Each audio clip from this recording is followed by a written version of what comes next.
বিসমিল্লাহ আলহামদুলিল্লাহ ওয়াসসালাতু ওয়াসসালামু আলা রাসূলিল্লাহ ওয়া বা'দ রব্বি জিদনি ইলমা রব্বি জিদনি ইলমা রব্বি জিদনি ইলমা রব্বি ইশরাহ লি সাদরি ওয়া ইয়াসসির লি আমরি ওয়াহলুল উকদাতাম মিন লিসানি ইয়াফকাহু কওলি। সম্মানিত উপস্থিতি, আজকে আমরা আলোচনা করব আজকে নবম অধ্যায় আল ইস্তিআযাতু ওয়াল বাসমালাহ। তো আজকের অধ্যায়টা আমরা শেষ করে দিব। তো এখানে শুরুতেই কিছু ইনফরমেশনমূলক আলোচনা রয়েছে। আল ইস্তিআযা ওয়াল বাসমালা হলো আউযু বিল্লাহ বিসমিল্লাহ পাঠ, যেটা আমরা বাংলায় বুঝি। তো এই অধ্যায়ে আমরা ইস্তিআযা বাসমালা পড়ার নিয়মাবলী সংক্রান্ত হুকুম, পদ্ধতি, হুকুম সময় বিস্তারিত আলোচনা করব। এছাড়াও কোরআন পাঠের যে ভুল রয়েছে, কোরআন পাঠ সংক্রান্ত আমাদের অনেক ভুল ত্রুটি থাকে, কোনটায় বড় ভুল হবে, কোনটায় ছোট, কি করলে ভুল হবে, এগুলো আলোচনা, এবং মাস্ক কিভাবে করতে হয় মাস্কের আলোচনা এখানে থাকবে ইনশাল্লাহ। তো আমরা শুরুতেই যেটা পড়বো ইস্তেআজা, তারপরে বাসমালা। তো ইস্তেআজা এর পরিচয়, আবেদনিক অর্থে আল ইস্তেআজা এর অর্থ হচ্ছে আশ্রয় চাওয়া, আত্মরক্ষা প্রার্থনা করা, নিরাপত্তা চাওয়া। এটাকে বলা হয় ইস্তেআজা। পরিভাষায় কোরআন পাঠ করার শুরুতেই তেলাওয়াতকারী যে আউযু বিল্লাহি মিনাশ শাইতানির রাজিম বলে যেটা পাঠ করি আমরা, এটাকে বলা হয় সংক্ষেপে আল ইস্তেআজা। তো দেশি পরিভাষায় আমরা সংক্ষেপে এটা আউযু বিল্লাহ বলে থাকি। তো যার পূর্ণ নাম হচ্ছে ওই যে আউযু বিল্লাহি মিনাশ শাইতানির রাজিম। এই বিষয়ে কোরআনে আমাদের সূরা নাহলের ভিতরে আল্লাহ বলছেন 18 নম্বর আয়াতে, ফাইদা করাতাল কুরআনা ফাস্তাইয বিল্লাহি মিনাশ শাইতানির রাজিম, যে যখন তুমি কোরআন পাঠ করবে তখন অভিশপ্ত শয়তানের অনিষ্ট থেকে আশ্রয় প্রার্থনা করবে। তো এই যে আউযু বিল্লাহি মিনাশ শাইতানির রাজিম, আমি আউযু এটা এক বচনে বোঝায়, আনা এটা ওয়াহিদ মুতাকাল্লিম। তো আউযু আমি আশ্রয় প্রার্থনা করছি বিল্লাহি আল্লাহর কাছে, মিনাশ শাইতান শয়তান থেকে, রাজিম শয়তানের যে অনিষ্ট রয়েছে এই অনিষ্ট থেকে আমি আল্লাহর কাছে আশ্রয় প্রার্থনা করছি, যেটা আমাদেরকে আল্লাহ বলেছেন। তো তেলাওয়াতে আউযু বিল্লাহ পাঠের যে হুকুম, তো শুরুতেই যদি কেউ তেলাওয়াত করে থাকে তবে মানে বিসমিল্লাহ সহকারে সূরা ফাতিহা পড়ছি, সূরা বাকারা পড়ছি, তো সেখানে আউযু বিল্লাহ পাঠ করাটা মুস্তাহাব। বিসমিল্লাহটা ওয়াজিব, যেটা আমরা পরে আলোচনা করব। তবে এখানে কিছু কিছু আলেম আবার এটাকে আউযু বিল্লাহকে ওয়াজিব বলেছেন। তো তবে মাঝখান থেকে কেউ যদি শুরু করে, শুরু থেকেই কোরআনের তেলাওয়াতের যে সূরা বাকারার হয়তো বা 2 পেজ পর থেকে শুরু করলো, তখন সে বিসমিল্লাহ পড়বে না, তবে আউযু বিল্লাহটা পাঠ করবে। এটা আবার ওয়াজিব। তো তেলাওয়াতের শুরুতে আউযু বিল্লাহ পাঠে কিন্তু আবার অনেক ফায়দা রয়েছে। এর মাধ্যমে কি হয়, শয়তান থেকে আমরা আশ্রয় প্রার্থনা করি, তেলাওয়াতের মাধ্যমে এর দ্বারা মনোযোগ সৃষ্টি হয়, তেলাওয়াতটা ফলপ্রসূ হয়, তেলাওয়াতের মাধ্যমে ভুলে যাওয়া, ঘুম, ওয়াসওয়াসা এগুলো আসে না, যার ফলে আমরা নির্বিঘ্নে তেলাওয়াত করতে পারবো। এই জন্য আউযু বিল্লাহটা আমরা পাঠ করে নেব ইনশাআল্লাহ। তো আউযু বিল্লাহর পাঠের যে নিয়মাবলী আছে কিছু, আমরা যখন আউযু বিল্লাহ পাঠ করব তখন আমরা সশব্দে করতে পারবো, মানে জোরে, নিঃশব্দে মানে মনে মনে এটা আমরা পড়তে পারবো। তো কখন সশব্দে পড়বো, কখন নিঃশব্দে পড়বো, এখানে আলোচনা রয়েছে। যে আমরা সশব্দে পড়বো যখন পবিত্র কোরআন খুলবো, তখন আউযু বিল্লাহি মিনাশ শাইতানির রাজিম সুন্দর করে পড়বো। আবার যদি তেলাওয়াতকারী সশব্দে উচ্চস্বরে তেলাওয়াত করি, আমার যদি ইচ্ছা থাকে যে আমি উচ্চস্বরে তেলাওয়াত করব এবং সামনে উপস্থিত কোনো শ্রোতা রয়েছে যেটা আমার তেলাওয়াত শুনবে, তখন আমি কি করব, আউযু বিল্লাহ জোরে পাঠ করব।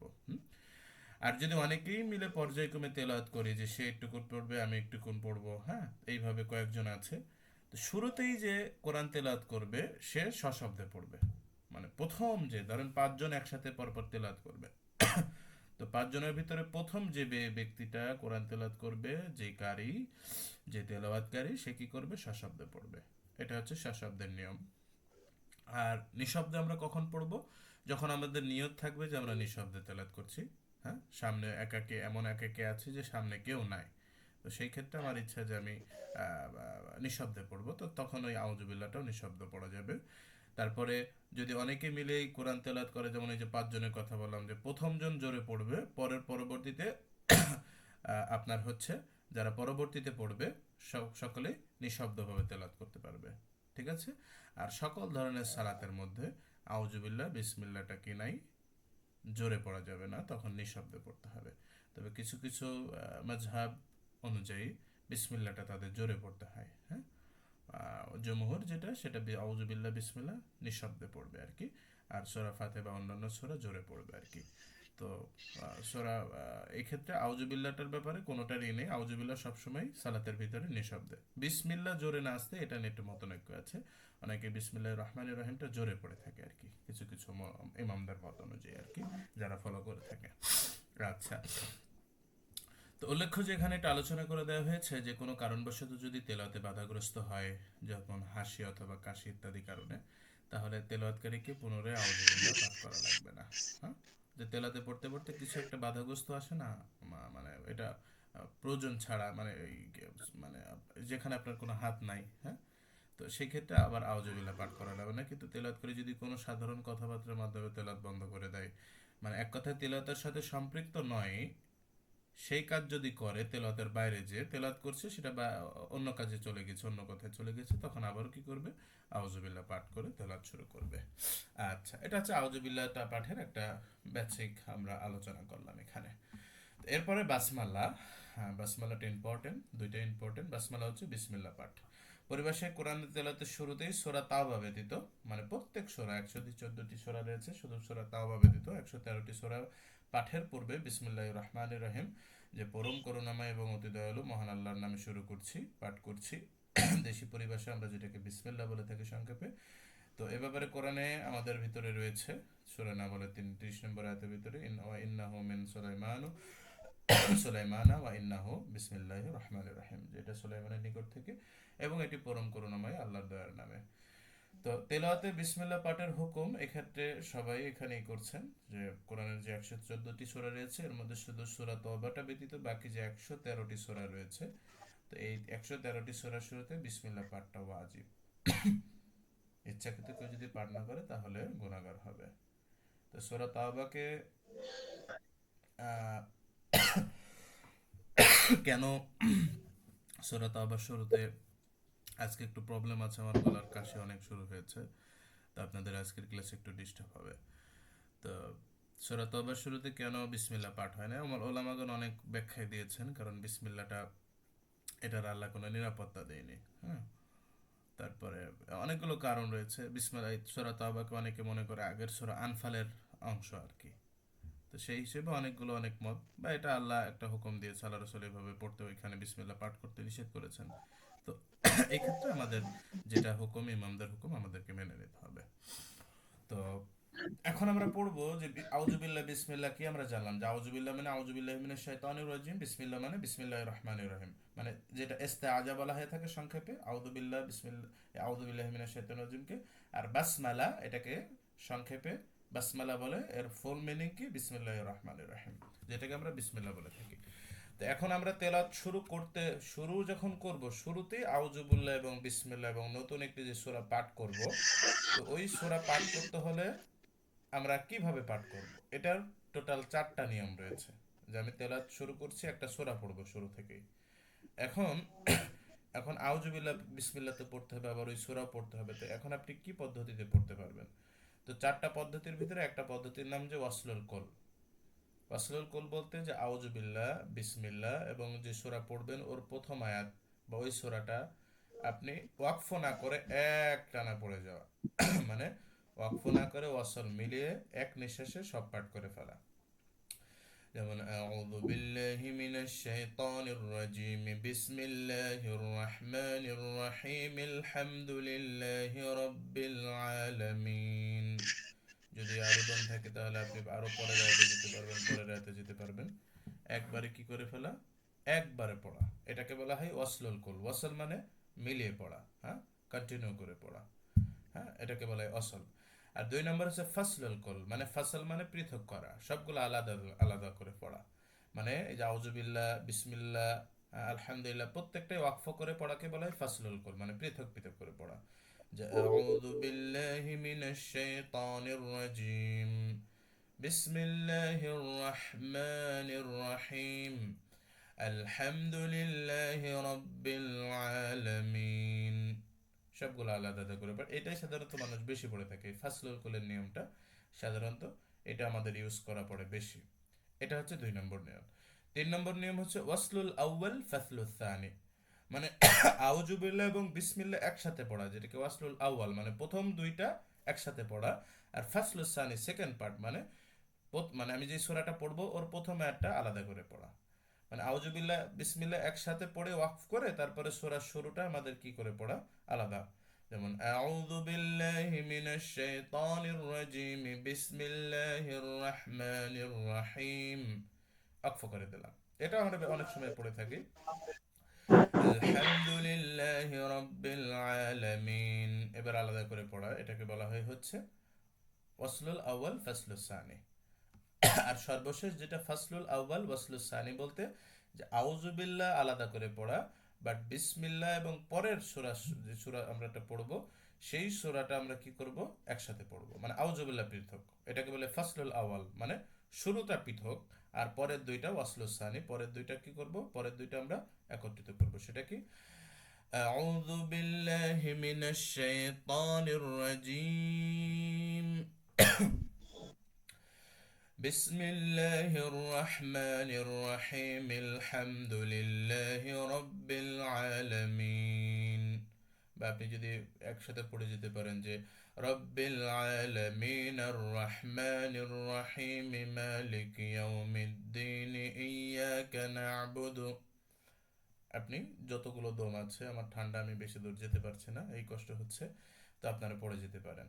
তবে সূরা ফাতিহাটা একটু খেয়াল করবেন যে সূরা ফাতিহাটা হচ্ছে আপনার আহ, প্রত্যেকটা আয়াতে থামাটা হচ্ছে সুন্নাহ মোতাবেক।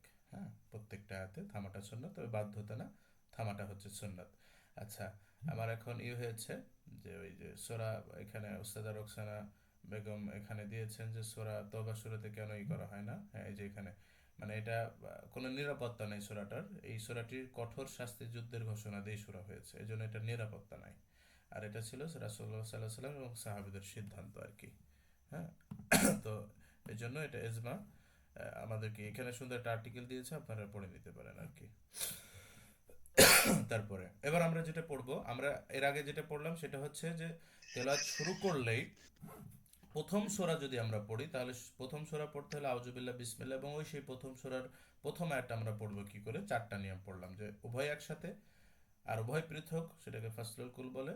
আর একটাকে যে প্রথম দুইটা একত্রিত করে আউযুবিল্লাহ বিসমিল্লাহ একদমে পড়ে আপনার পরের আয়াতটি কি করা, ওই সূরার আয়াতটি আমরা আলাদা করে পড়া। আর একটা হচ্ছে যে প্রথমটা আউযুবিল্লাহ পার্থক্য পৃথক করে নিয়ে বিসমিল্লাহ এবং আলহামদুলিল্লাহ একসাথে পড়া, মানে পরের সূরা শুরুতে। এখানে শুধু আলহামদুলিল্লাহ সূরা ফাতিহা দেওয়া হয়েছে, এখানে আপনি নাস ফালাক ইখলাস যা দিতে পারেন, কোনো সমস্যা নেই, এটা বোঝানোর উদ্দেশ্যে আর কি।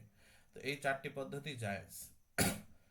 তো এটা আমরা যে কোনো ভাবে পড়তে পারবো, কিন্তু এক সূরা যদি শেষ করি আমরা, ধরেন সূরা ফাতিহা এখন শেষ করলাম, বা সূরা কি করলাম ফালাক শেষ করলাম, এখন আমি নাস পড়বো, বা সূরা ইখলাস শেষ করলাম, তারপরে আমি কি করব সূরা এখানে কি দেওয়া আছে, এখানে হচ্ছে হ্যাঁ সূরা ফালাক শেষ করে আপনার নাসে গিয়া হয়েছে এক্সাম্পলে। তো তখন এটা আবার চারটা পদ্ধতি আছে। চারটা পদ্ধতি যে সবগুলো জায়েজ না, তিনটাতে জায়েজ আর একটাতে না জায়েজ। মানে এক কথায় যে আপনি সূরা ফালাক শেষ করলেন, এখন সূরা ফালাক শেষ করতে হলে এবার আপনাকে নতুন সূরা পড়বেন, সূরা কি নাস। তো নাস পড়তে হলে বিসমিল্লাহ পড়তে হবে না। তো এই বিসমিল্লাহ আপনি পড়বেন কি করে, ওই আয়াতটা শেষ করে বিসমিল্লাহ পড়বেন কি করে, তারপরে আবার নাস শুরু করবেন কি করে, এটা চারটা নিয়ম আছে। তো প্রথম নিয়ম হচ্ছে ওই যে আগের মতো, সেটা ওয়াসলুল কুল সব একসাথে পড়া। যে সূরা ফালাকের শেষ আয়াত কি, ومن شر حاسد إذا حسد بسم الله الرحمن الرحيم قل أعوذ برب الناس। সবগুলো একসাথে পড়ে নেওয়া, এটাকে ওয়াসলুল কুল মানে কন্টিনিউ করা, কোনো থামা নাই। আর একটা হচ্ছে ফাসলুল কুল, এটাই বেশিরভাগ পড়ায় থাকে, মানে সবগুলো আলাদা করে পড়া। যে ومن شر حاسد إذا حسد بسم الله الرحمن الرحيم قل أعوذ برب الناس, আলাদা আলাদা করে পড়া সুন্দর করে। হ্যাঁ, এটাই সবচেয়ে ভালো হয় আর কি, সব দিক থেকে দমও লাগে না, সুন্দর লাগে। এরপরে আরেকটা নিয়ম হচ্ছে যে ওয়াসলুল আউয়াল, মানে এই আউযু বিল্লাহ, সরি এখানে আপনার হচ্ছে এখানে ভুল হয়েছে, এটা দেওয়া এখানে ফাসলুল আউয়াল ওয়াসলুস সানি হবে। এই যে এখানে ঠিক দেওয়া আছে, এই জায়গা হবে ওয়াসলুল আউয়াল ফাসলুস সানি, উল্টা হয়ে গেছে। তো আপনারা এখানে এটাকে কারেকশন নিতে পারেন যে ওয়াসলুল আউয়াল এটা হবে না, শুরুতে হবে ফাসলুল আউয়াল, মানে প্রথম আয়াতটা কি হবে, পৃথক হবে। যে ওয়ামিন শাররি হাসিদিন ইযা হাসাদ, এটা পৃথক করে পড়া। এরপরে মানে সূরা ফালাক শেষ করলাম, এখন সূরা যদি আমি নাচ শুরু করি তাহলে প্রথমটা একসাথে পড়া। বিসমিল্লাহির রহমানির রহিম কুল আউযু বিরাব্বিন নাস, এটা এই উপরিক্ত যে তিনটা রয়েছে এই তিনটাই জায়েজ। তো এখানে আপনারা একটু কারেকশন করে নেন, এটা হবে হচ্ছে ফাসলুল আউয়াল, ফাসলুল আউয়াল ওয়াসলুল থানি। তো এটা হচ্ছে আপনাকে বুঝতে হবে যে প্রথমটা হচ্ছে ফাসল, মানে প্রথম আয়াতটা আমরা কি করব, মানে সূরা ফালাকের শেষ আয়াতটা আমরা বলে থামবো, আর পরের দুইটা বিসমিল্লাহ এবং পরের যে সূরাটা এটা আমরা কি করব, একসাথে পড়ব। ঠিক আছে, এই উপরিক্ত তিন পদ্ধতি পাঠটা করাই হচ্ছে জায়েজ। আর সর্বশেষ যেটা, আসেন, আর সর্বশেষ যেটা ফাসলুল আউয়াল ওয়াসলুল সানি, সেটা হচ্ছে যে ও এটা সরি, এটা অসলুল আউয়াল ফাসলুল সানি, যে প্রথম যে সূরাটা, মানে আমি যেটা সূরা ফালাকটা শেষ করব, সেই ফালাক শেষ করে আবার বিসমিল্লাহটা একসাথে পড়া, ওখানে অফ করে কুল আউযু বিরাব্বিন নাস, মানে প্রথম সূরার শুরুটা আমি কি করা, অফ করা। যেমন ওয়া মিন শাররি হাসিদিন ইযা হাসাদা বিসমিল্লাহির রহমানির রহিম বলে ওয়াকফ করা।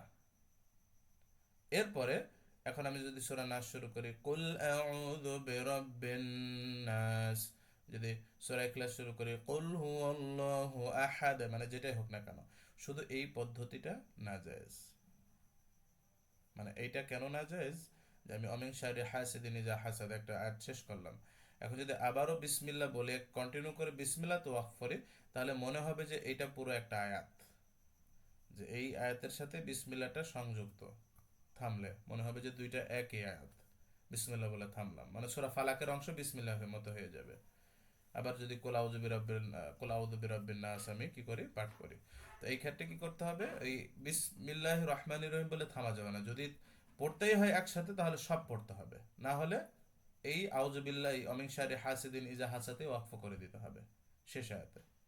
তো এত ঝামেলার দরকার নেই, আপনারা যেটা করবেন সেটা প্রত্যেকটাই থামবেন, একটা অ্যাড শেষ করে নিয়ে ওটাতে থামবেন বিসমিল্লাহির রহমানির রহিম, এটা তো থামলে ভালো, যদি না থামেন তা ওই বিসমিল্লাহির রহমানির রহিমতে আপনি পড়ে যেতে পারবেন সবসময়, কোনো সমস্যা নেই। তবে প্রত্যেকটা সূরা শেষে থামাটাই সুন্দর আর কি। এই জন্য এত নাজায়েজ ঝামেলাতে যাওয়ার দরকার নেই, যেটা সব থেকে সুন্দর যে আপনারা ওই প্রত্যেকটাই থামবেন, এটাই সব থেকে বেস্ট, এটাই সব থেকে সুন্নাহ মোতাবেক আর কি। আচ্ছা, এবার আমরা আসি সূরা তওবা পাঠের নিয়মাবলী কিছু আছে। এটা যেহেতু ব্যতিক্রম কোরআনের ভিতরে, যে আপনাকে সূরা ফাতিহার ভিতরে, এই সরি সূরা তওবার ভিতরে আপনার কি হবে না, আউযুবিল্লাহ পাঠ করা যাবে না, এই সরি বিসমিল্লাহ পাঠ করা যাবে না। তো সেই ক্ষেত্রে সূরা তওবাটা আমরা কিভাবে পাঠ করব? তো তেলাওয়াত করে যদি শুরুতেই সূরা তওবা দ্বারা তেলাওয়াত শুরু করে, মানে ইন্নাল্লাহ, এই যে সূরা তাওবা হচ্ছে সরি বারাআতুম মিনাল্লাহি ওয়া রাসূলিহি, এটা হচ্ছে সূরা তাওবার হচ্ছে প্রথম আয়াতের অংশ। তো কেউ যদি আমি বারাআতুম মিনাল্লাহি ওয়া রাসূলিহি বলে শুরু করি, তাহলে শুধু কি করব, আউযু বিল্লাহি মিনাশ শাইতানির রাজিম, আউযু বিল্লাহি মিনাশ শাইতানির রাজিম, তারপরে বিসমিল্লাহ না পড়ে বারাআতুম মিনাল্লাহি আমি শুরু করব। ঠিক আছে, বারাআতুম মিনাল্লাহি আমি শুরু করে দিব। কিন্তু কেউ যদি এই সূরা তওবার আগের কিছু আয়াত রয়েছে, এই সরি আনফাল রয়েছে, এই সূরা তওবার আগের সূরাটা হচ্ছে সূরা আনফাল, তো সূরা আনফালের সর্বশেষ যে অংশ মানে আয়াত সেটা হচ্ছে ইন্নাল্লাহা বিকুল্লি শাইইন আলিম, এই যে এখানে আলিমে এই লামে খাড়া জবর চলে আসছে, ই দিয়ে ফেলছে ভুল করে মেবি কম্পিউটার কম্পোজার। তো আপনারা কি করবেন, এই এই খাড়া জবরটা কেটে দিবেন, খাড়া জবর কেটে দিল না, কেটে দিয়ে এখানে জের দিবেন, আলিম দিবেন, ইন্নাল্লাহা বিকুল্লি শাইইন আলিম। আচ্ছা, তো এখন যদি আমি এই আনফালটা শেষ করি, এখন আমি আবার আমার ইচ্ছা হচ্ছে যে সূরা তাওবাটা আমি পাঠ করব, তো তো সেই ক্ষেত্রে আপনি কিভাবে পড়বেন? তো এই ক্ষেত্রে তিনভাবে পদ্ধতি জায়েজ রয়েছে। সেটা হচ্ছে ওয়াকফ, একটা হচ্ছে সাক্ত, একটা হচ্ছে ওয়াসল। মানে সূরা আনফালে যে শেষ আয়াতটি, এখানে সব জায়গায় কিন্তু আলাইমন হয়ে গেছে। হ্যাঁ, আলাইমন, এখানে খাড়া জবর কেটে দিয়ে নিচে জের দিয়ে দেন, আপনারা মার্কিং করে লাল কলম দিলে ভালো হয়। তো এই ক্ষেত্রে ওয়াকফ করে পড়া, যে ইন্নাল্লাহা বিকুল্লি শাইইন আলিম, বারাআতুম মিনাল্লাহি ওয়া রাসূলিহি, এটা একটা পড়া। আর আরেকটা জায়েজ হচ্ছে সাক্তা করে পড়া। সাক্তার নিয়ম আমরা ওয়াজিব সাক্তা বলেছিলাম না, চারটা? হ্যাঁ, যেমন মিম্মার কদিনা, হাদা, এগুলো ওয়াজিব। আর এটা হচ্ছে জায়েজ সাক্তা। আর একটাও রয়েছে জায়েজ সাক্তা। তো এখানে আপনি মানে ওয়াকফের মতোই ওয়াকফও করবেন, কিন্তু দম ছাড়বেন না।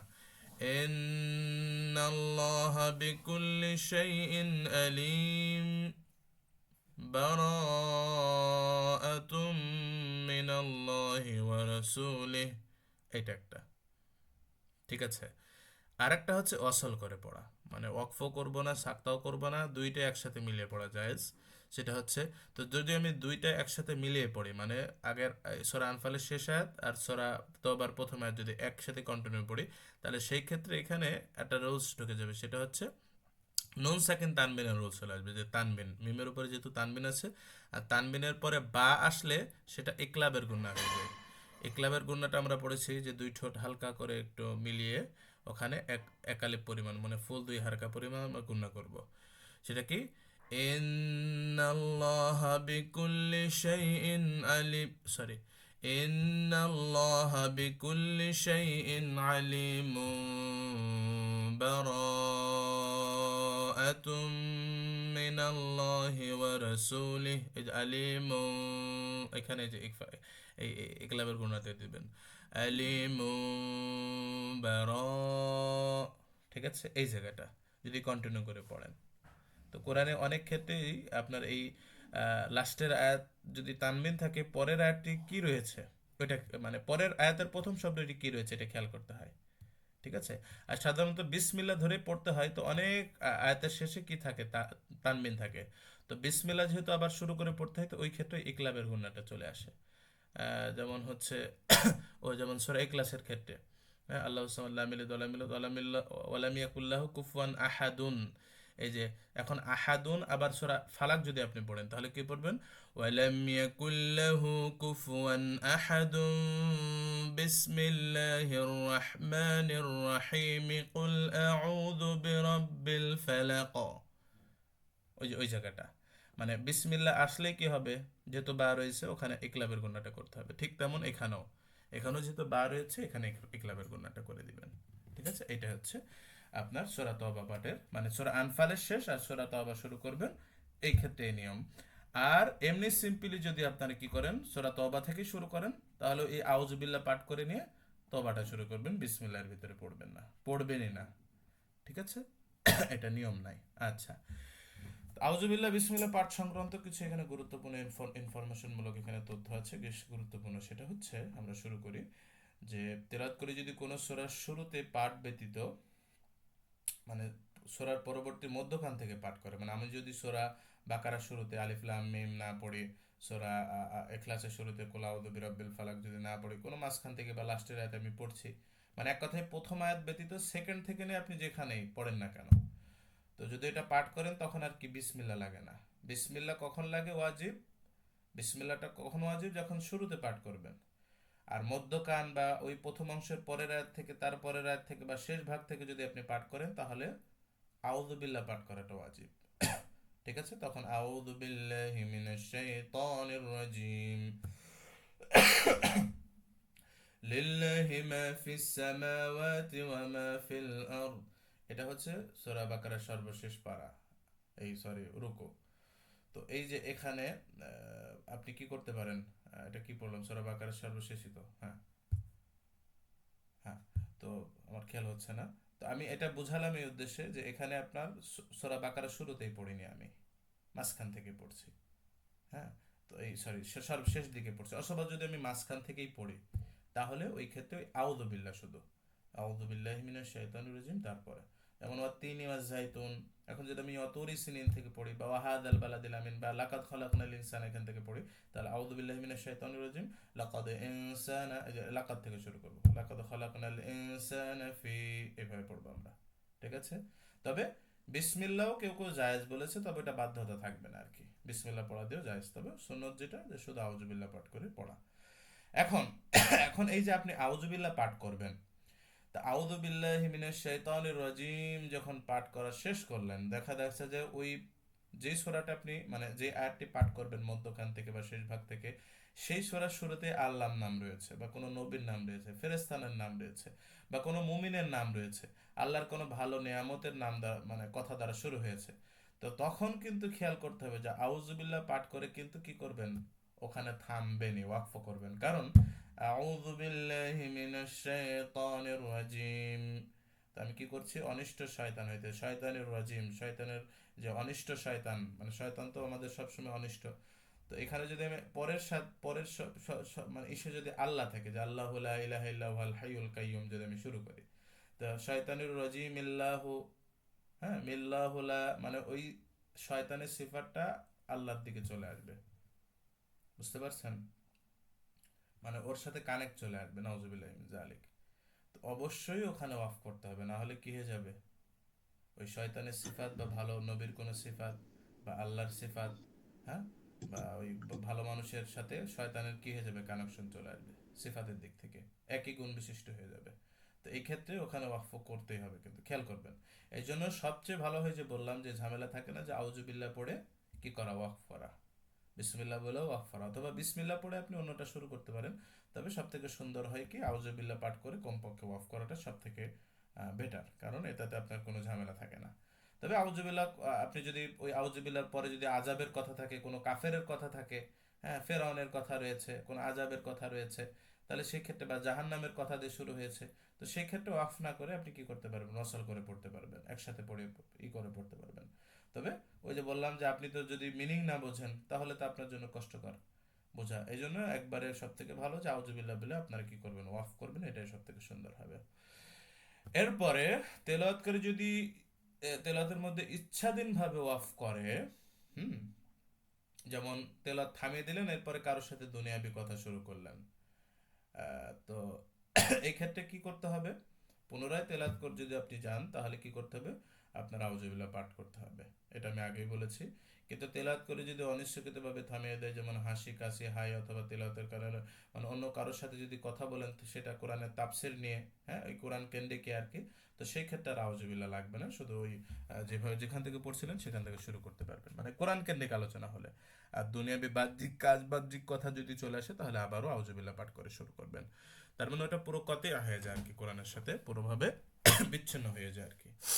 আরেকটা হচ্ছে, এটা খুব ইম্পর্টেন্ট, সেটা হচ্ছে কোরআন তেলাতের পূর্বে আমরা যে রব্বি জিদনি ইলমা, বা রব্বি ইশরাহ লি সাদরি, আমরা এই যে আমি এই যে ইসের শুরুতে কোরআনের দর্শের শুরুতে পড়ি, বা আপনারা যদি কোরআন পাঠের শুধু কোরআন পাঠের শুরুতেও পড়েন, এইটা একটা খেয়াল করবেন যে এই পাঠ কিন্তু এই দোয়া কিন্তু সুন্নাহ দ্বারা প্রমাণিত নয়, যে এই শর্ত হিসেবে।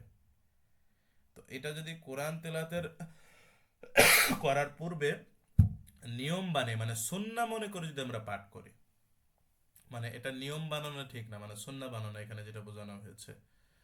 তো এই কোরআন তেলাওয়াতের শুরুতেই আপনি কি করতে পারবেন না, ওইটা সুন্নাহ বানিয়ে নিয়ম বানিয়ে, যে রব্বি জিদনি ইলমা রব্বি ইশরাহ লি সাদরি ইয়াসসির লি আহলাল উকদাতাম মিন লিসানি ইয়াফকাহু কওলি বলে আপনি কি করলেন, বিসমিল্লাহির রহমানির রহিম শুরু করলেন। তো এটা যদি সুন্নত মনে করেন, তাহলে এই জায়গায় আপত্তি। এখানে যেটা শারিয়া, আল্লাহ আমাদের হুকুম দিয়েছেন যে ফাইদা কারাতাল কোরআনা ফাস্তাইজ বিল্লাহি মিনাশ শাইতানির রাজিম, যখন তোমরা কোরআন পাঠ করবে তখন অভিশপ্ত শয়তান থেকে আশ্রয় প্রার্থনা করবে। তো সেই ক্ষেত্রে আউযু বিল্লাহি মিনাশ শাইতানির রাজিম, এটা হচ্ছে শারিয়া হুকুম। তবে ওই যে বললাম যে সুন্নাহ মনে না করে, যেমন আমি এই যে প্রতিদিন রব্বি জিদনি ইলমা বলে শুরু করি, এটা সুন্নাহ মনে করে না। মানে এখানে সার্বিক দিক থেকে যদি আমাদের আল্লাহ তুমি চেয়ে নি আল্লাহর কাছে, যে আল্লাহ আমাদের এলেমটা বৃদ্ধি করে দাও, রব্বি ইশরাহ লি, আমাদের যে এই দোয়াটা পড়া হয়, যে আমাদের মুখের জড়তা রয়েছে এটা যদি কেটে যায়, এই যে এই সব দোয়া রব্বি ইয়াসসিরলি, এই যে ইয়াসসিরলি ওয়ালা তুয়াসসির, এই যে বিভিন্ন দোয়া রয়েছে আর কি, এই দোয়াগুলো মানে এলেম সংক্রান্ত দোয়া, আপনি শুরুতেই আপনি ওটা ওই মানে কোরআন তেলাওয়াতের শুরুর অংশ বা কোনো বৈঠকের শুরুর কোনো দোয়া এটা মনে না করে যদি এমনি চার উদ্দেশ্যে করে নেন, তাহলে শুধু এই দোয়া না, আপনি যে কোনো দোয়াই পাঠ করতে পারবেন, জায়েজ আছে। ঠিক আছে। তবে ওই যে বললাম যে রব্বি জিদনি ইলমা, এটা কি মনে করা যাবে না যে কোরআন তেলাওয়াতের একটা অংশ সুন্নাত, এটা মনে করা যাবে না। যদি আমার উদ্দেশ্য থাকে যে এলেম চাওয়া, যে আমি কোরআন তেলাওয়াত করছি যাতে আমার এলেমটা বৃদ্ধি হয়, এই উদ্দেশ্য করেন দোয়া। সিম্পলি যে দোয়া আমরা করি সবসময়, দোয়া করা যায় রব্বানা আতিনা ফিদ দুনিয়া হাসানাতাও ওয়া ফিল আখিরাতি, মানে যে কোনো দোয়া আপনি করতে পারেন, এই হিসেবে করাটা কি জায়েজ। ঠিক আছে, এটা খেয়াল করবেন। আর আমরা সম্পূর্ণ কোরআন খতম শেষ হলে কোরআন খতমের দোয়া, আমাদের বাংলাদেশে নুরানি কোরআন, হেফজু কোরআন, সব কোরআনের শেষে দেখবেন কোরআন খতমের দোয়া রয়েছে, একটা বিরাট দোয়া 1 পেজের মতো। এর কোনো সুন্নাহ দ্বারা প্রমাণিত নেই। হ্যাঁ, পুরোই জাল হাদিস ওর লাস্টে ঢোকায় দেয়, দিয়েছে আর কি। তাছাড়া এই যে আমাদের টিভি প্রোগ্রামে কি হয়, সাদাকাল্লাহুল আজিম বলে আমাদের কি করে বাচ্চারা কি করে, এই বাংলাদেশ বা উপমহাদেশ থেকে যারা যায় প্রত্যেকেই কি করে, ওই সাদাকাল্লাহুল আজিম বলে কোরআন তেলাওয়াত পাঠ শেষ করে এটা বলে। তো সাদাকাল্লাহুল আজিম, যে মহান আল্লাহ কি করেছেন, সত্য বলেছেন। তা আপনি একটা আয়াত পড়লেন, এটা আল্লাহ এর, এই বাণীটা হচ্ছে আল্লাহর, তো শেষ করে আপনি সত্য বলেছেন, মানে আল্লাহ সত্য বলেছেন, এটা কেমন কথা হইলো? যে মানে আল্লাহ কি মিথ্যার কোনো সন্দেহ আছে নাকি? মানে এটার তো কোনো সারি নির্দেশ নাই আল্লাহ রসুল বা সাহাবেরা পাঠ করেছেন, তাবেরা পাঠ করেছেন, না, এটা নিজেরা বানাইছে। তারপরেও কথাটা যদি আপনি দেখেন যে সাদাকাল্লাহুল আজিম, আল্লাহর কোনো একটা কোরআনের বাণী আমি পাঠ করলাম যে আল্লাহ, মহান আল্লাহ সত্য বলেছেন, মানে আমাকে কি সার্টিফিকেট দেওয়া লাগবে যে আল্লাহ সত্য বলেছেন? হ্যাঁ। তো আমি ধরেন আমি এসে আপনাদেরকে বললাম যে আমি এখন নামাজ পড়ে এসে আহ, ওই আপনার হচ্ছে খাওয়া দাওয়া করে এসে আমি ক্লাস নিচ্ছি। এখন একজন ওর ভিতর থেকে নিয়ে যে ওস্তাদ নামাজ পড়ে এসে খাওয়া দাওয়া করে নিয়ে এসে আমাদের ক্লাস শুরু করছেন, নিশ্চয়ই উস্তাদ সত্য বলেছেন। তো এটা যদি বলা হয় তা আমার একটা কেমন মতো লাগবে না, যে আমি তাহলে কি মিথ্যা বলি নাকি? তো এই বিষয়টা কিন্তু এমন হয়ে যায়, তো এটা কেন বলতে হবে আমার প্রশ্ন। এমনি তো কোরআন সুন্নাহর ভিতরে নাই, তাহলে কেন এটা বলতে হবে? আমাদের তো এই সুন্দর দোয়া শিখিয়ে দিয়েছে, মানে আমাদের সমাজে হয়েছে কি যে আমরা সুন্নাহ মানি না, বেদাত ঢোকাইছে, আর বেদাত ঢোকানোর ফলে হয়েছে কি যে আমাদের এই যে সুন্নাত চলে গিয়েছে।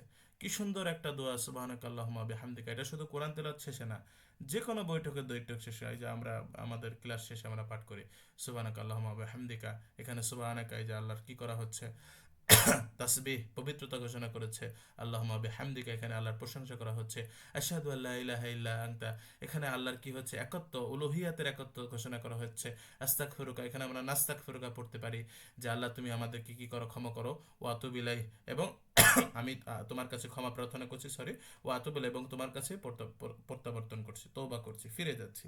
কত সুন্দর একটা দোয়া, এবং এটার ব্যাপক ফজিলত একটা রয়েছে, হাদিস রয়েছে। তো এইটা হচ্ছে শারিয়া সম্মত। তো কোনো হাফেজকে কি দেখবেন এই দোয়াটা পাঠ করে শেষ করছে? না।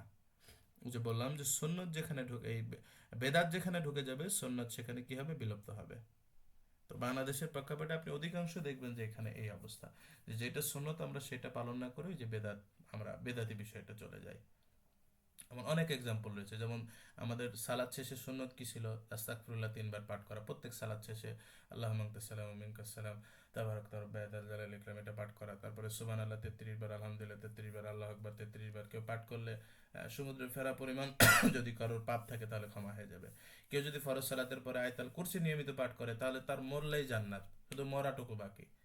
তো এই যে এত সুন্দর সুন্দর ফজিলতপূর্ণ গুরুত্বপূর্ণ আমল, তো এটা বাদ হয়ে গেছে কিসে, যে আমরা সালাম ফিরে হুজুরা কি করছে, আল্লাহুম্মা আমিন বলে হাত তুলছে সবাই সম্মিলিত, বিরহমাতিকা আর রাহিম বলে হুজুর লাভে দিচ্ছে, আবার সুন্নত পড়া শুরু করছে।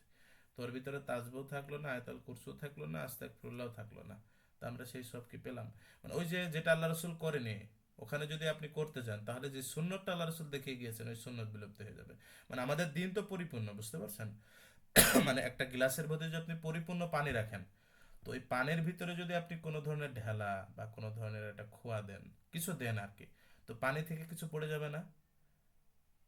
অবশ্যই পড়ে যাবে, কারণ পরিপূর্ণ পানির ভিতরে যদি কিছু ঢোকাইতে যান বাড়তি করে তাহলে পানিটা পড়ে যাবে, তাই না? তো আমাদের দিনটা ওই পানির মতো, মানে একটা গ্লাসে পরিপূর্ণ হয়েছে, আমু আকমাল তুলাকুম, যখন ওই আয়াতটি নাজিল হয়েছে যে আজ তোমার দিনকে পরিপূর্ণ করলাম, যে আয়াতটি, তো তখন ওই দিনটা পানির পরিমাণ মতো হয়ে গেছে, গিলাস আর পানি সেম, মানে একদম পরিপূর্ণ, এখানে ঢোকানোর কোনো সুযোগ নাই, সাকসেসফুল একটা দিন চলে আসছে। তো আল্লাহ রসুল বাস্তবায়ন করে গিয়েছে। তো যখন ওর ভিতরে কোনো কোটি নাড়ি কোনো ধরনের কড়ি ঢুকাবেন, খোয়া ঢুকাবেন, মাটি ঢুকাবেন, যাই ঢুকাবেন না কেন, ওইটা কি পানিগুলো আস্তে আস্তে পড়তে থাকবে, যত ঢুকাবেন তত সব পানি পড়ে যাবে। তা আমাদের হয়েছে কি, ওই গ্লাসের মধ্যে এখন ওই সব যাবতীয় সব আবর্জনা, মানে বেদাতি শিরকের আবর্জনা ভিতরে ঢুকছে, আর সুন্নতটা হারাই গেছে। মানে ওর ভিতরে যে পানিটা ছিল, মানে যেটা আমি বুঝাচ্ছি সুন্নাত শরিয়ত, ওই শরিয়তের অরিজিনাল শরিয়তটা উঠে গেছে। আর ওই দুনিয়ার বেদাত ওই গ্লাসের ভিতরে, মানে ওই খোয়া জাতীয় জিনিস আমাদের ভর্তি হয়ে আছে। এটাই বাস্তব। যেখানে বেদাত থাকবে সেখানে সুন্নত থাকবে না, যেখানে সুন্নত থাকবে সেখানে বেদাত থাকবে না। এটা কিন্তু বাস্তব কথা। এই জন্য আমাদের সুন্নতকে ফলো করতে হবে। যেখানে দলিল না আমি কেন করব। আর প্রত্যেক বেদাতেই দেখবেন একটু সমস্যা আছে, যে এটা করলে খারাপ আছেই। আমাদের সমাজে বেদাতে সাইয়া এবং হাসানা নামে একটা হুজুরা ফতোয়া দেয়, যে ভালো বেদাত খারাপ বেদাত। তো মনে রাখতে হবে, আল্লাহ রসুল কুল্লু বেদাতিন দলালা, প্রত্যেক বেদাতি দলালা, পথভ্রষ্ট করেছেন। যে শরীয়র নামে যতগুলো উদ্ভাবিত, কারণ বেদাত আপনি সাইয়া কোথায় পালেন, সব বেদাতি ভালো, কোনো বেদাতি আপনি খারাপ পাবেন না। আমি যদি রুকুতে আমরা একবার রুকু দিতে দুই তিনবার দিলে কি আমার সমস্যা আছে নাকি? সুবহান রাব্বিল আজিম আরো পড়তে পারবো, পারবো না কেন? আল্লাহ রসুল করেনি। তো বিষয়টা এমন, যদি আমরা তিনবার দিই তো আল্লাহ রসুলের বিরোধিতা হবে। তো কোনো বেদাতি অসুন্দর না, সুন্দর। কিন্তু আল্লাহ রসুলের উপরে আমরা সুন্দর কোনটা অসুন্দর বুঝবো না, আল্লাহর উপরে। তো যেটা যেভাবে দিয়ে গেছে সেটা সে মানতে হবে। আল্লাহ ভালো জানেন যে কোনটাই সুন্দর হয়েছে, আমাদের আকলে ভালো, আমাদের আকলে অনেক ক্ষেত্রে বোঝালো ওটা বুঝবে না, কারণ ওইটার অনেক হেকমা রয়েছে। হ্যাঁ, যে এটা যদি এইভাবে করা হয়তো তাহলে এর ইফেক্ট পড়তো বা ইসের দিক থেকে, যে আল্লাহ রাসূল যেটা দিয়ে গিয়েছেন এর উপরে সর্বোৎকৃষ্ট কোনো জিনিস, কোনো পন্থা, কোনো আমল আর নাই, আপনি যতই বানানোর চেষ্টা করেন। এই জন্য আতিউল্লাহ আর রসুল, মানে আল্লাহর আনুগত্য। এটা আল্লাহ অনেকবার বলেছেন, যা তোমরা আল্লাহর আনুগত্য করো, আতিউর রসুল মানে রাসূলের আনুগত্য করো। মানে ওয়াদার এখানে বোঝায় যে এবং, মানে আল্লাহ এবং আল্লাহ রাসূল এখানে দুইটাই আনুগত্য, মানে সমান বলতে যে আপনি আল্লাহর আনুগত্য করবেন, রাসূলের আনুগত্য হতে ব্যতীত পারবেন না।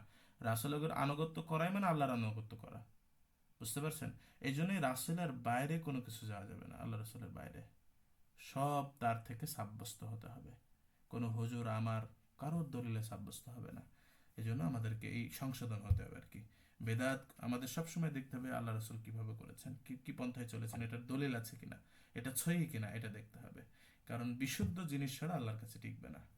হ্যাঁ, কোনো জাল জয়ীফ এই জিনিসগুলো আল্লাহর কাছে টিকবে না। হ্যাঁ, আল্লাহ যেমন সলিড, তার আমলও আমাকে কি করতে হবে, এই সলিডটাই নিয়ে যেতে হবে। আল্লাহর ভিতরে কোনো ভেজাল নাই। আল্লাহ আমাদেরকে সঠিক বুঝ এবং সঠিক আমল করার তৌফিক দান করুক, আমিন। তো আমরা আজকে একটু লং ক্লাস নেব, লাউনটা শেষ করিয়ে দেব আজকের অধ্যায়ে আমরা। তো নবম অধ্যায়ে আমরা শেষ করিয়ে দিচ্ছি। তো আপনাদের 2টা সপ্তাহ অফ থাকবে, এই কারণে আপনারা এটা খুব একটা সমস্যায় পড়বেন না আশা করি।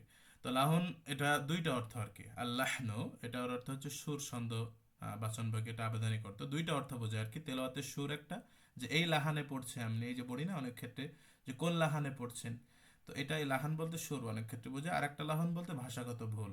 তো এখানে আমরা যেটা আলোচনা করবো সেটা হচ্ছে ভাষাগত ভুল। যে তেলাওয়াত করার যখন আমরা তেলাওয়াত করি বিভিন্ন ধরনের কি হয়ে যায়, ভুল হয়ে যাওয়ার সম্ভাবনা থাকে। তেলাওয়াতের ভেতর কোনটা পড়লে ভুল হবে, কোনটাই সঠিক হবে। তো ভুল কখন কখন হয়, কি পড়লে, এটা আলোচনা। তো ভুল সাধারণত 2টা প্রকার, সকল কিছুই সাধারণত প্রথমত 2টা থাকে। সেটা হচ্ছে একটা সাধারণ ভুল, মানে ছোট ভুল, একটা বড় ভুল প্রকাশ্য। তো বড় ভুল বা প্রকাশ্য ভুল এটাকে বলা হয় লাহানুল জলি। আর লোকায়িত ভুলকে বলা হয় লাহানুল খাফি। হ্যাঁ, যেটা ছোট ভুল বলা হয়। তো লাহানুজ্জলি এটা কি? লাহানুজ্জলি হচ্ছে যেই ভুলটা একদম প্রকাশ্য স্পষ্ট, সবাই বুঝতে পারে, যেটার অর্থরূপ উভয় বদলে দেয়। তেলাতের ভিতরে কোনো শব্দের বা কোনো অক্ষরের, হ্যাঁ, হরফের অর্থটা বদলে দিবে, রূপও বলে দিবে। আর এই তেলাওয়াত আমরা সাধারণত কেরাত শাস্ত্র অভিজ্ঞ যারা, তারা ব্যতীতও সাধারণ মানুষ এটা কি করতে পারে, অনুভব করতে পারে যেখানে ভুল পড়ছে, কেউ যদি ওই আয়াতটা মুখস্থ থাকে। তো এই ক্ষেত্রে এটা পড়া সর্ব অবস্থায় হারাম, প্রকাশ্য এটা করা যাবে না। ইচ্ছাকৃতভাবে তো অবশ্যই করা যাবে না। তো ভুল হয়ে গেলে এটা আবার দোহরাইতে হবে, পুনরায় পড়তে হবে। তো এটা আলোচনা আছে। তা এই ভুল কখন হয়? যখন একটা হরফের জায়গায় অন্য হরফ পড়বে, যেমন আলহামদ, এখানে হায় হত্যের জায়গায় এই হত্যের জায়গায় যদি হায় হাওয়াজ পড়েন আলহামদ, তখন এটা বড় ভুল হবে। কুল এর জায়গায় যদি কুল পাতলা পড়েন, কুল কুল এটা হচ্ছে মোটা, আর কুল এটা পাতলা, তো এটা অনেকে এক করে ফেলায়, তাহলে এটা বড় ভুল হয়ে যাবে। এক হারাকাতের জায়গায়, যেমন সূরা ফাতিহায় আনআমতা রয়েছে, তুমি, এখানে তো এটা আনআমতা বলতে যে এখানে তোমার বোঝায় আর কি, তা ই দ্বারা আর কি, ফাআলতা, কারাতা, তুমি পড়েছো। তো এখানে এখানে যদি আমি আনআম তো পড়ি তাহলে এখানে আমি বাচক চলে যাবে, যে আমি নিয়ামত দিয়েছি। ঠিক আছে, এই ক্ষেত্রে এই বড় ধরনের মাথাত্মক, এই আরবিতে জবরের বিশাল পার্থক্য, যেমন তাতে তোমার বোঝায় আর তুতে আমি বোঝাবে। ঠিক আছে, তো এই ক্ষেত্রে আমাদের কি কি করতে হবে, খুব সতর্ক হতে হবে এইসব ক্ষেত্রে। আর একটা হচ্ছে সাকিনযুক্ত হরফকে যদি হারাকা দিয়ে পড়ি, যেমন খলা, যেমন এখানে খলা কনা, ঠিক আছে, সাকিনযুক্ত হরফ। এখন আমি যদি খলা কনা যদি কব জবর ক পড়ি তাহলে কি হয়ে যাবে, বড় ভুল হবে। খুব সতর্ক থাকতে হবে এক্ষেত্রে, এখানে সম্ভাবনা আছে খুব বেশি। আর একটা কি, যেখানে সাকিন নাই সেখানে সাকিন দিয়ে পড়া, যেমন ওয়াজা আল্লাহ, জিমে জবর আছে ওয়াজা, ওয়াজা আল্লাহ, যদি আমি এখানে ওয়াজা না পড়ে পড়ি ওয়াজে, ওয়াজে আল্লাহ, যদি এখানে ওই যে কলকলা দিয়ে সুকুন দিয়ে পড়ি তাহলে বড় মারাত্মক ভুল হয়ে যাবে। তারপরে যদি যেখানে মাদ আছে সেখানে মাদ না দিয়ে পড়া, যেমন লা ইলাহা, এখানে কমপক্ষে এক আলিফ মাদ, তবে এখানে কোরআন পড়ার সময় মুনফাসিল মাদ দিয়ে পড়তে হবে, দুই আলিফ কি তিন আলিফ। তো এখানে এক আলিফ তো দূরের কথা, না দিয়ে যদি পড়া হয় যে লা ইলাহা ইল্লাল্লাহ যদি পড়ি তাহলে মারাত্মক ভুল হয়ে যাবে, যেটা আমরা আলোচনা করেছি, ব্যাপক পরিবর্তন। যে আল্লাহ ছাড়া কোনো উপাস্য নেই, সত্য উপাস্য, যদি লা ইলাহা ইল্লাল্লাহ এমন পড়ি তাহলে লায়ে তাকিদ হয়ে যাবে যে অবশ্যই অবশ্যই আল্লাহ ছাড়া উপাস্য রয়েছে। মারাত্মক চেঞ্জ হয়ে যাবে আরবি ভাষায় এই মাদের ক্ষেত্রে। তারপরে যেখানে আবার মাদ নেই সেখানে মাদ দিয়ে পড়া যায়, দরাবা লাকুম এখানে রয়েছে, তো এখানে যদি আমি দরাবা লাকুম, তো এই দরাবা এখানে এক বচন বোঝায় যে সে একজন প্রহার করেছে, কিন্তু দরাবা লাকুম, তো এখানে দরাবা বাড়তে তখন একজন থাকবে না, যে দুইজন প্রহার করেছে, একজনেতে দুইজন চলে যাবে। ঠিক আছে, এই যে একটা বিকৃতি চলে আসবে। তো এই ভুলগুলো হচ্ছে বড় ধরনের বিকৃতি। তো এটার হুকুম কি, এটা সর্বাবস্থায় পড়া হারাম। যদি কারোর ভুল হয়ে যায়, ইচ্ছাকৃতভাবে তো পড়া যাবে না, কারো যদি ওই যে ভুলভাবে পড়ে যায় তাহলে কি করবে, আপনার পুনরায় ওটা কি করবে, পাঠ করবে। আর ইচ্ছাকৃত পাঠ করলে সেটা হবে কবিরা গুনাহ। আর যদি আমি ওটার উপরে বিশ্বাস স্থাপন করি, এমন কিছু ভুল রয়েছে যদি বিশ্বাস স্থাপন করি যে আমি যদি এটা পড়ে লা ইলাহা ইল্লাল্লাহ যদি দ্রুত পড়ি, লাতে কোনো টান না দিই, এটার এই মিনিংসের উপরে যদি বিশ্বাস করি যে অবশ্যই অবশ্যই আল্লাহ ছাড়া কোনো সত্য উপাস্য রয়েছে, তাহলে তো আমি পুরো কুফরি করবো, ইমানই চলে যাবে আর কি। ঠিক আছে, খুব সতর্ক থাকতে হবে। আর একটা রয়েছে লাহনুল খফি। লাহনুল খফি বলতে বোঝায় যেটা প্রকাশ্য হয় না, মানে সাধারণ মানুষ বুঝতে পারবে না, কোনো সাধারণ মানুষ এটা বুঝতে পারবে না। এটা যারা একটু তেলাতে পারদর্শী এরাই কি সাধারণত বুঝতে পারে, যেমন কোনো হরফকে, যেমন কোনো হরফকে কম, মানে মাদ একটু কম বেশি করে দেওয়া, যেটার মাদ হুকুম রয়েছে আপনার 4 হারাকা, সেখানে একটু কম 3 হারাকা দিয়ে ফেলা, হ্যাঁ, বা 2 হারাকা দিয়ে ফেলা, এমন বিষয়। যেখানে 6 হারাকা রয়েছে সেখানে আপনি 4 হারাকা দিচ্ছেন, বা যেখানে মোটা পাতলা বিষয় রয়েছে সেখানে আপনি মোটা করছেন, এই যেখানে মোটা রয়েছে সেখানে পাতলা করছেন, পাতলা জায়গায় মোটা করছেন। যেখানে একটু ওই যে আপনার ইকফার গুন্না ছিল, ঈদগামের গুন্না ছিল, সেগুলো আপনি দিলেন না, হ্যাঁ। তো এই যে এইসব বিষয়গুলো, এগুলো কি করবে, এগুলো ছোট ছোট ভুল করবে, এগুলোর অর্থ মিনিং চেঞ্জ করবে না, রূপ বদলাবে না, তবে ছোট ভুল হবে। ইচ্ছাকৃতভাবে এই ভুলগুলো করা যাবে না। ঠিক আছে, উত্তম হলো সবসময় কি, যে আল্লাহ আমাদেরকে অর্ডার দিয়েছেন যে ওয়ারাত্তিলিল কোরআন তারতিলা, তারতিল সহকারে সুন্দরভাবে তাজবিদের হুকুম, ওয়াকফ ও ইফতিদা সম্পর্কে জ্ঞান রেখে সুন্দর করে পড়তে হবে। ঠিক আছে, তো লাহানুল জলিটা কি হারাম, লাহানুল খফিটা কি একেবারে এড়িয়ে চলতে হবে, ইচ্ছাকৃতভাবে কখনোই করা যাবে না। ঠিক আছে, যেটা ওই যে আমাদের সাধারণত গুন্নার ক্ষেত্রে হয়ে থাকে, মাদের ক্ষেত্রে হয়ে থাকে কম বেশি আর কি, মাদ না দিলে বা মাদ যেখানে নেই সেটা দিলে তো অবশ্যই বেশি, মানে সেখানে বড় ভুল হবে, কিন্তু মাদের পরিমাণে একটু যদি কম বেশি হয়, যে আপনার 6 হারাকা জায়গায় 4 হারাকা দেওয়া, হ্যাঁ, 4 হারাকা জায়গায় 2 হারাকা দেওয়া, এগুলো থেকে বিরত থাকতে হবে। আর কিছু পরিভাষা রয়েছে যেগুলো ত্রুটি রয়েছে আর কি, এখানে কিছু পরিভাষা দেওয়া হয়েছে, হুকুমও দেওয়া হয়েছে, যেমন তাখলিদ, হ্যাঁ, এটা একটা স্তর হচ্ছে হদরের স্তরের মধ্যে, হদর বলতে যে দ্রুত পড়া, হ্যাঁ, এই দ্রুত যেটা তারাবির নামাজে পড়া হয় বাংলাদেশে পড়ে, এমন তাড়াতাড়ি করে পড়া যা কিছুই বোঝা যায় না, বাংলাদেশে পড়ে, ওরে সর্বনাশ, 20 টাকার তারাবি শেষ করবে কিভাবে, হ্যাঁ, 20 টাকার তারাবি মানে 15 মিনিট থেকে সর্বোচ্চ 20 মিনিট লাগে গ্রাম অঞ্চলের, হ্যাঁ, তারাবিতে। তো যারা ওই যে খতম দেয় তাদের বিষয় ভিন্ন, আবার অনেক হাফেজও খতম ওই যে যেহেতু শেষ করতে হবে এত দ্রুত পড়ে কিছুই বোঝা যায় না, তো এই ক্ষেত্রে এটা কিন্তু হারাম হবে। ওই তারাবির উদ্দেশ্য কিন্তু খতম না, আমাদেরকে বুঝতে হবে। আব্দুল্লাহ জাহাঙ্গীর স্যারের কালকে না পরশুদিন একটা ভিডিও দেখলাম, যে আমাদের দেশে বাংলাদেশে সেটা সালাফি হোক হানাফি হোক কারোরই কিন্তু তারাবি হয় না। আপনি 8 টাকাত পড়েন, 20 টাকাত পড়েন, কি 40 টাকাত পড়েন, আল্লাহ রাসুলের সময় সুন্নতটা আমরা দেখি না, হ্যাঁ, যে 20 টাকা 8 টাকারটা আমাদের ভিতরে ইখতলাফ রয়েছে। তো আপনি যেটাই পড়েন না কেন, এখন আল্লাহ রাসুল কমপক্ষে 3-4 ঘন্টা তারাবি পড়তেন, তা আমরা কয় ঘন্টা পড়ি? বলেন, 20 টাকাত পড়লে পড়ছে কি, ওই 20 মিনিটের মধ্যে শেষ করছে, 8 টাকাত পড়লেও প্রায় একটু নয় বেশি পড়ছে, হ্যাঁ। তো কিন্তু আমাদের সেই যে তারাবির যে সুন্নাতটা সর্বোচ্চ না, আমাদের দেশে 1 ঘন্টা সর্বোচ্চ হয় সব মিলে ওই ঈশার আমরা যেটা পড়ি, আসলে আমাদেরও হয় না। মানে আল্লাহ রাসূলের যে সুন্নাত তারাবির যে হকটা আমরা আদায় করতে পারি না, এই বিষয় নিয়ে আমাদের মারামারি না, ওই রাকাত নিয়ে মারামারি। মানে তারাবির বিষয়টা আপনি যত, মানে এখানে মূল উদ্দেশ্য যে আপনি ওই দীর্ঘক্ষণ তেলাওয়াত করবেন, তেলাওয়াতের বিষয়টা সুন্দরভাবে। তো আমাদের সময় না নিয়ে কি করে, ওই যে খতমে তারাবির একটা বিষয় যে যত দ্রুত শেষ করা যায় যেহেতু শেষ করতে হবে, আস্তে তেলাওয়াত করলে তার অত শেষ হবে না সুন্দর করে, মুসল্লিরা বিরক্ত হয়ে যাবে। তো এই খতমে তারাবি টারাবে কিছুই না, এগুলো করতে হবে। তারাবির উদ্দেশ্য থাকবে যে কোরআন তেলাওয়াত ওখানে বেশি, যে কোরআনটা সম্পূর্ণ শুরু থেকে শেষ করতে হবে, বিষয়টা উদ্দেশ্য এমন না। আপনার তেলাওয়াতটা যাতে সুন্দর স্বাভাবিক হয়, মানুষ বুঝতে পারে হৃদয়গ্রাম। তো এমন তেলাওয়াত করছেন যে আপনার ওই কি বললাম, যে কিছুই বুঝলো না, এটা তো হলো না। আমাদের দেশে তারাবি অটো পড়ে, আরবে তারাবি সারা রাত ধরে তারাবি পড়ে। আমরা তো ভিডিও দেখি, দেখার সুযোগ হয়নি, যাওয়ার সুযোগ হয়নি, ভিডিও দেখার সুযোগ হয়েছে। ওরা তেলাতে ইমাম সাহেব কাঁদছে আর সারা রাত ধরে সূরা রহমানে 1 রাকাতে শেষ করছে, আর আমাদের সূরা রহমানে 20 রাকাত শেষ হয়ে যায়। তো কি হয়, দাঁড়িয়ে আছে সবাই শুনছে, ওরা কোরআনও বোঝে এবং মজাও আছে ওদের একটা তেলাওয়াতে, কোনো সমস্যা না। আর আমাদের দেশে একটু বেশি হয়ে গেলে হুজুরের হুমকি, হ্যাঁ এতক্ষণ লাগে। তো এই যে বিষয়গুলো আমাদের কি করতে হবে, চেঞ্জ করতে হবে। এই দ্রুত পড়া যেটা বোঝা যায় না, এটা হারাম। তারপরে তাহমিজ, প্রত্যেক হরফের সাথে হামজা মিলানো, হ্যাঁ, আইনের সাথে হামজা বানিয়ে ফেলা। প্রত্যেকে ওর ইসের সময়, মানে একটা তেলাওয়াত আছে গেয়ে, আমি এটা করতে পারবো না, তবে লক্ষ্য করি গেয়ের একটা পড়ে একটু হামজা দিয়ে, বা ওই যে আইনকে আলামিন পড়ে ফেলায়, এগুলো আমাদেরকে করতে হবে, হারাম এগুলা।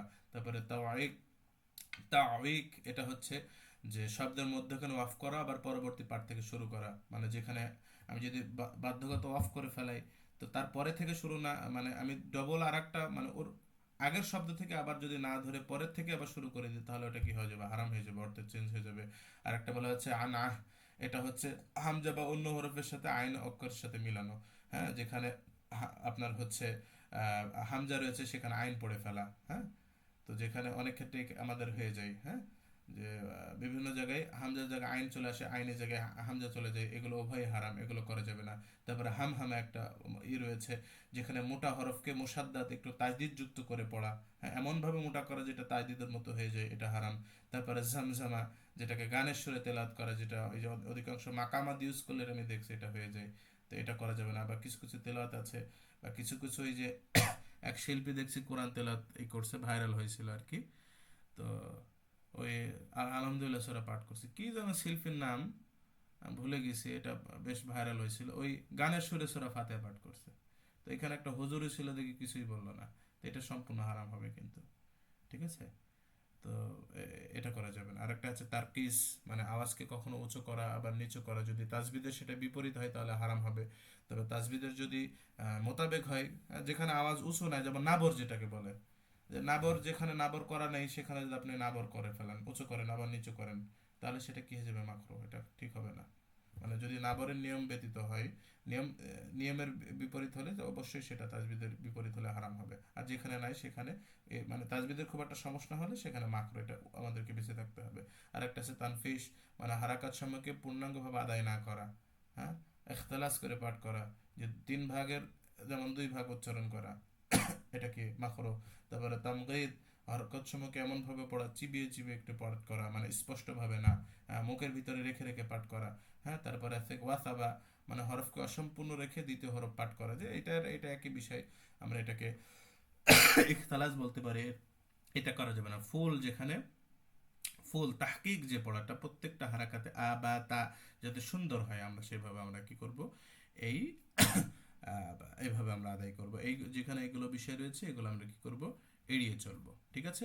আরো কিছু বিষয় রয়েছে, যেমন মাদ এবং গুন্না পাঠে আমাদের ভুল হয়ে যায়। যেমন একটা রোজ আছে, তার আইদ বলা হয় তাকে, মানে যখন আমরা মাদ দিই, হ্যাঁ, যেমন আমি যদি পড়ি লা, তো এই সময় অনেক কারীরা, এটা আমি বা আপনি লক্ষ্য করতে পারবেন, যে লা, মানে এই ঝাঁকানোর সময় ওই মুখও ঝাঁকায়, মানে ঠোঁটও বোঝা যাচ্ছে যে যখন ওই টান দিচ্ছে ওই ঠোঁট মানে হয় আর কি, কম্পনের মতো নড়ায়।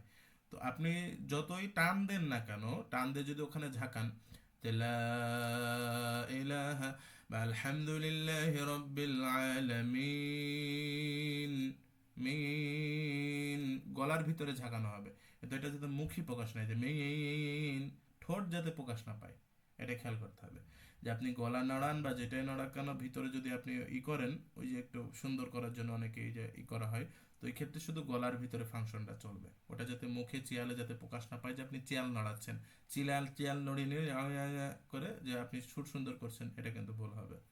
আর একটা আছে তামতেদ, যেখানে টান নাই সেখানে টান দেওয়া, অথবা যেখানে যতটুকু টান আছে তার থেকে একটু বেশি করে দেওয়া, যেমন 6 হারাকা টান রয়েছে সেখানে 8 হারাকা দিয়ে দেওয়া, সেটা কি হয়ে যাবে, বড় ধরনের ভুল হয়ে যাবে। এই একটা এটা এইটা এটা একটা বড় ভুল হয় না, যেটা মারাত্মক কি হবে, তবে বড় ভুল হয় যেখানে টান নাই সেখানে টান দেওয়া, সেটাকে তামতিত বলে। তো ওই জায়গাটা বড় ভুল হবে, আর এই ক্ষেত্রে এটা ছোট ভুল হবে, এটা এড়িয়ে চলতে হবে।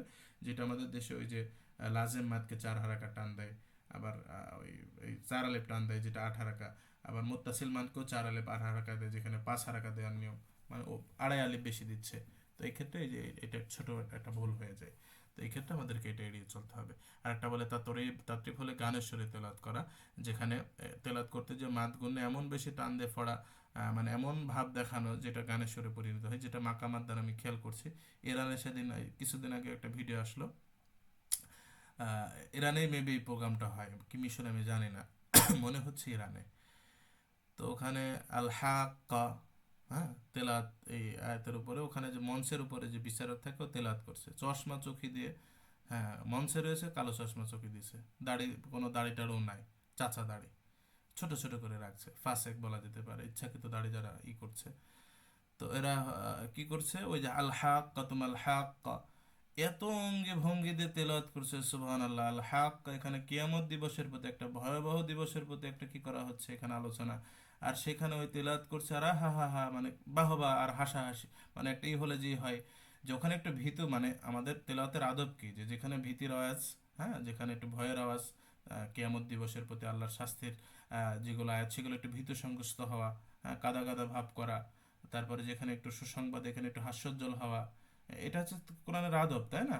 তো ওইটা না হয়ে ওই যে মাকামাত ওই সুরে নিয়ে যাওয়া হচ্ছে, ওই সুরে সুন্দরভাবে পড়তে পারছে, তেলাওয়াতটা অনেক টান হচ্ছে, বা মার হাবা এই করে নেই, মানে ওখানে মনে হচ্ছে সবাই খুশি।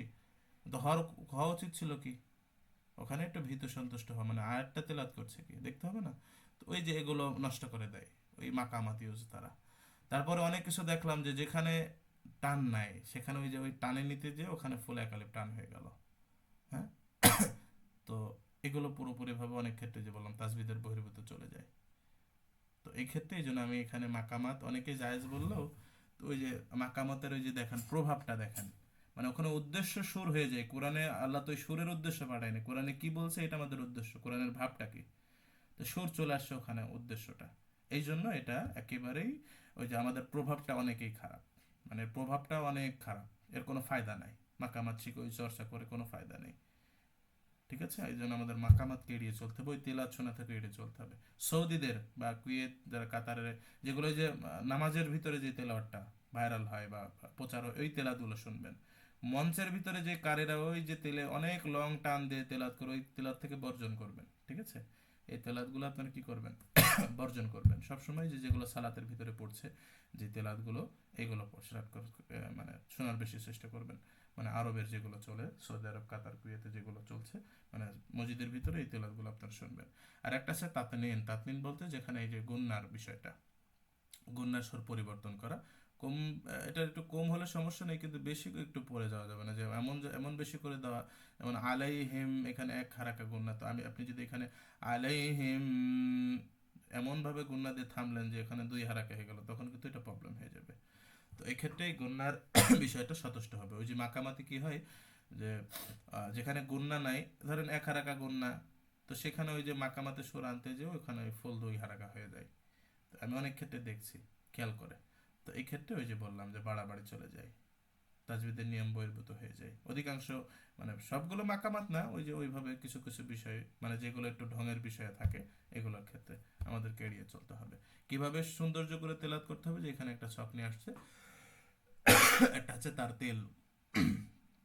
তারতেল মানে কোরআন পাঠে ভালোভাবে থেমে থেমে তাসবিদের সমস্ত কায়দা অনুসারে, যেটা আল্লাহ বলেছেন, এটা সার্বিক। তারতেল বলতে সার্বিক দিক বুঝে কায়দা সহকারে মনোযোগ দিয়ে পড়া।